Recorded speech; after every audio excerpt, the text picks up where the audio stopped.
रहा हूँ तुमसे, दर्द बताना नहीं आता।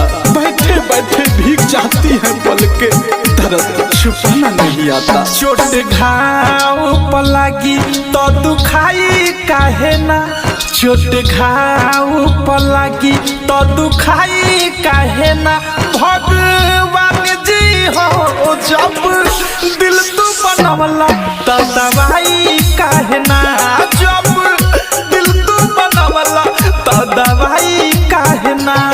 चोट घाव पर लगी तो दुखाई काहे ना।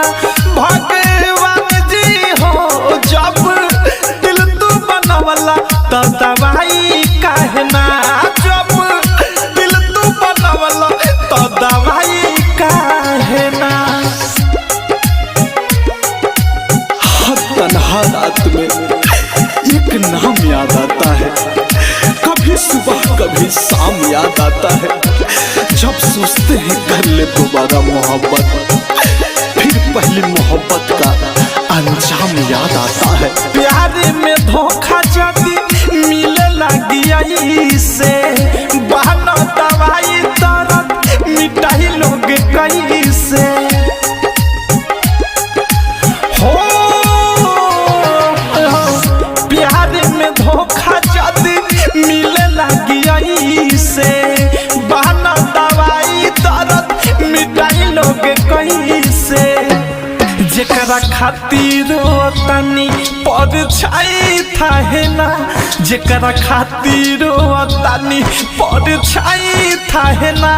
भगवान जी हो जब दिल तू बनवला तो दवाई काहे ना, जब दिल तू बनवला तो दवाई काहे ना। कभी सोचा भी नहीं था जिंदगी में ऐसा भी फंसाना होगा। रोना भी जरूरी होगा और आंसू भी छुपाना होगा। खोजलो पर मिलत नइखे कहीं दवा खाना में, मन नाही करे थारू जिए के ये जमाना में।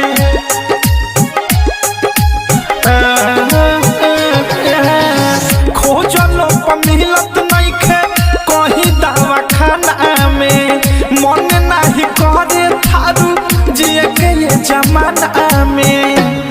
अवध से अनुराग मिसाइल पछताई काहे ना, अवध से अनुराग मिसाइल पछताई काहे ना। भगवान जी हो जब दिल तू बनवला तो दवाई काहे ना, जब दिल तू बनवला तो दवाई काहे ना। चोट घाव